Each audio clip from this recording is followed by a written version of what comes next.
Mrs. Dalloway said she would buy the flowers herself, for Lucy had her work cut out for her. The doors would be taken off their hinges. Rumpelmayer's men were coming. And then, thought Clarissa Dalloway, what a morning! Fresh, as if issued to children on a beach. What a lark!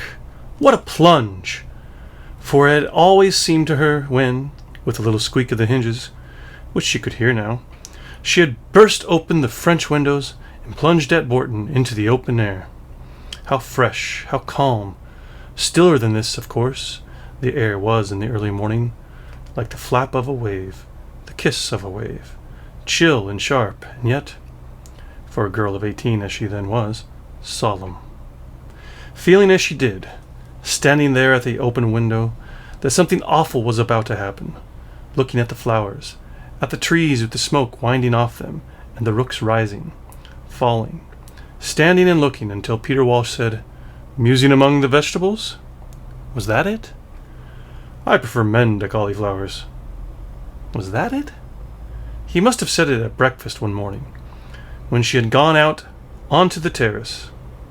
Peter Walsh.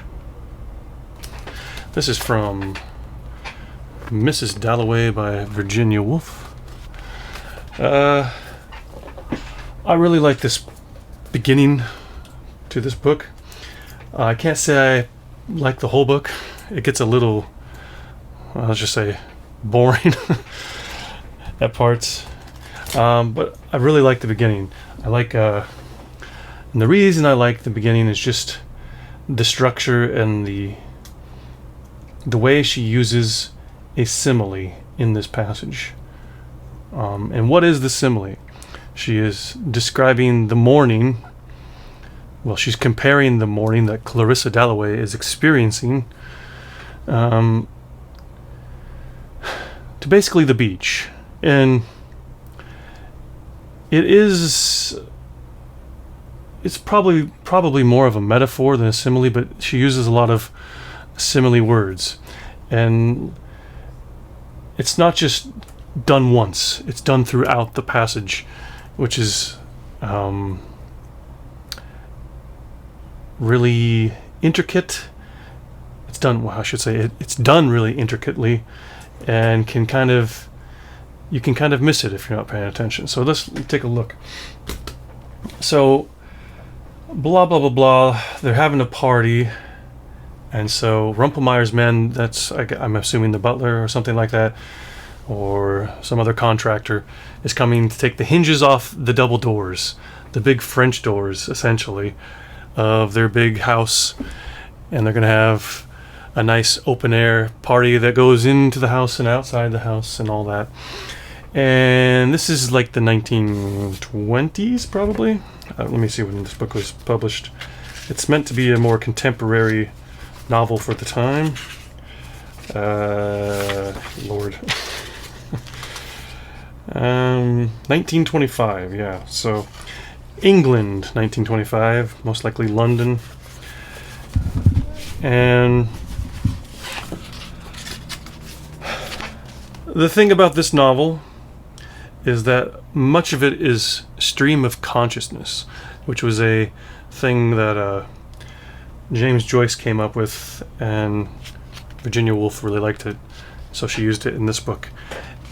And it's not the reason I don't like the book. I don't mind that at all. It does make it very difficult to read. This is probably easier to read than James Joyce's Ulysses, to keep up with what's going on and who's thinking, because a stream of consciousness is not only what they're saying, it's what the characters are thinking. And so keeping track of whether or not it's the narrator telling you these things or the character thinking these things is difficult. You have to get used to how it's done by each author. And Virginia Woolf does a fine job of it. It's just I don't like the story. As it keeps going, there's just a lot of things I don't really care about. But anyways, it's a quick read. It's not long or anything. It's a rather short book, especially for these kind of authors, modernist authors. 191 pages this version. And anyhow, she's having a party. She's inviting who knows, whoever, all the important cool people, right? And the morning that she steps out to of the party brings her back to when she was 18. And it's not probably the morning that brings her back. It's actually the fact that somebody is coming who she used to be romantically involved with when she was 18, one Peter Walsh. She's much older now. He's much older now. But he's returning, and he's coming. Well, I don't know if he's coming to the party yet in the book, but he is definitely making an appearance. And so she's got all of this on her mind, right? And this morning reminds her of a day at Bourton, which I guess is a place in England I'm not familiar with, that's on the beach somewhere, on the sea. And her opening the doors of her own house reminds her of what she did when she was staying at Bourton when she was 18 and dating one Peter Walsh. And so she compares this morning to being fresh. The morning is fresh, as if issued to children on a beach.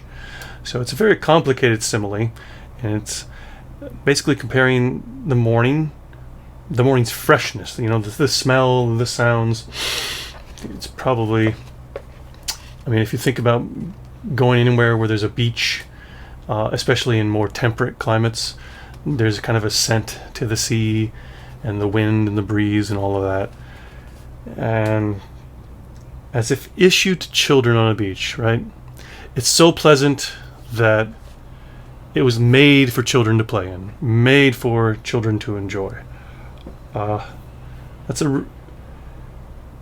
is why these authors are considered great, is because their similes and their metaphors are not just, straightforward things that anybody can come up with. The flower, or like, she is as beautiful as a flower.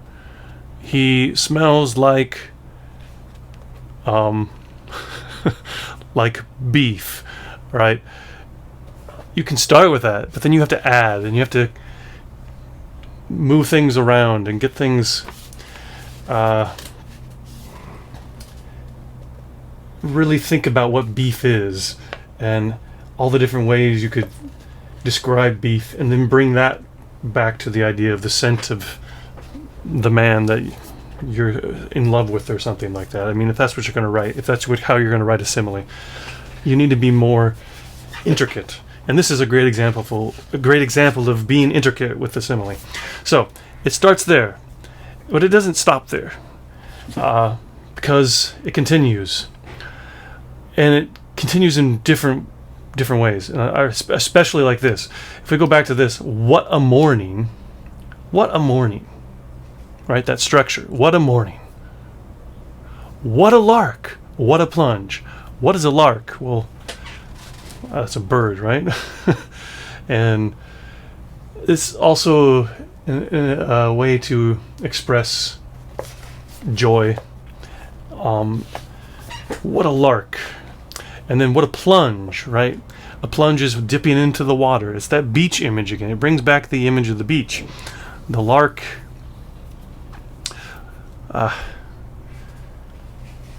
maybe birds, the morning. Yeah, the morning. Lark is also used with morning, isn't it? So it brings it back.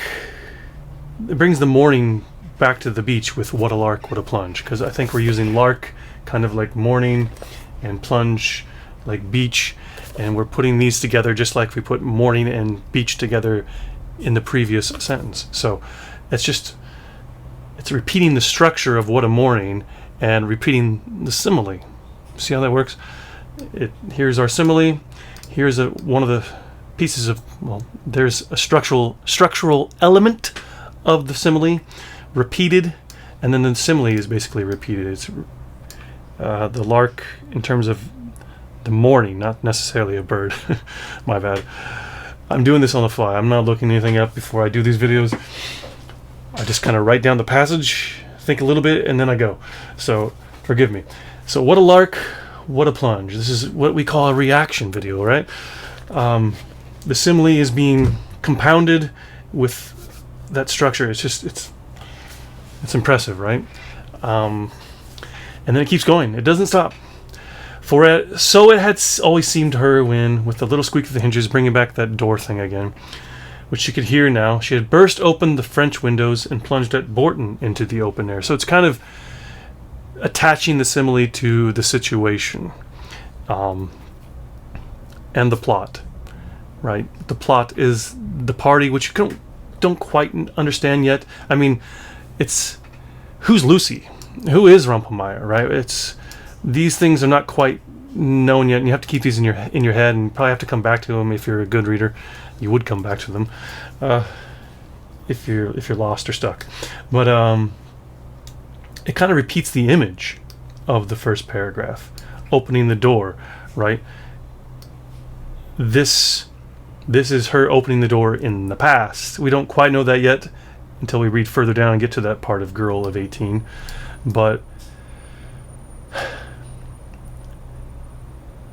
the past perfect tense here, had seemed, does tell you that this is a double past as opposed to